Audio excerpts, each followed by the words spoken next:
Nagkarambulang duha ka motorsiklo sa ka-series bus ug pipadong sakyanan. Pasado alas 3 ganing kadlawon sa subway tunnel sa Natalio Bacalso Avenue, Barangay Basak, San Nicolas, siyudad sa Sugbo din unom ang naangol. Luwas na hinuon ang mga naangol human daling nadala sa tambalanan.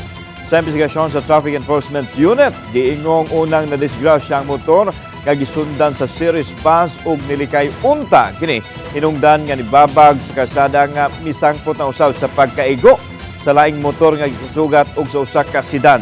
Gitanggong karon sa detention cell sa Traffic Enforcement Unit ang driver sa bus ug ginaktang pasakaan og kaso ng reckless imprudence resulting to multiple physical injuries.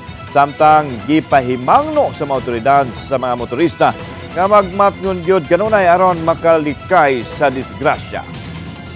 Spare may IOC, magkatong front ka motor sa series bus.